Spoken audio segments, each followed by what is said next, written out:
Hi guys! Welcome to Wiggle. For today's mini vlog, gagawa tayo ng high ponytail 40 inches red with bangs.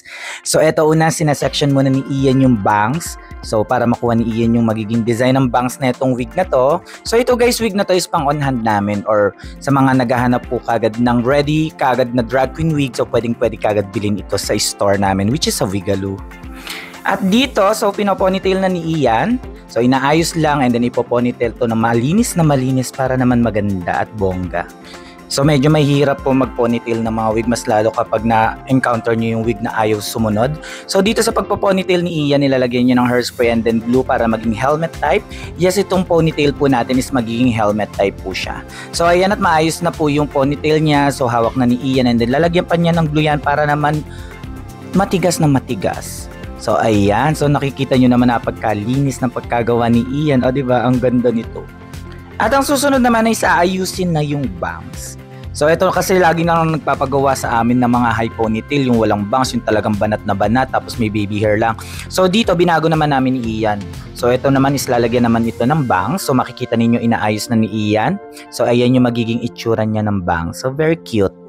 So, di ba? So, ayan. So, hindi lang naka-ponytail lang yung buhok, may pabangs pa ni Mayor. So, sa paggawa ng bangs po ng drag queen wig, so kailangan pa rin itis i-hairspray at saka ayusin or i-molde dun sa itsura po ng gugustuhin ninyo.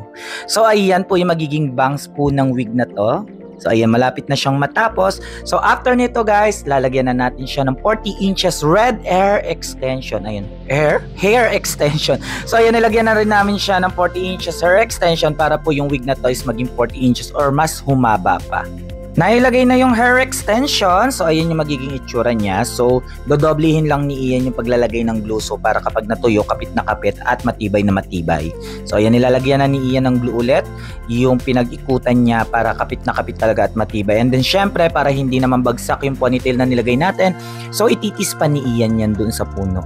So, kung makikita nyo yan, guys, tinitis yan ni Ian. So, para magkaroon ng volume, hindi yung parang nakabagsak lang siya.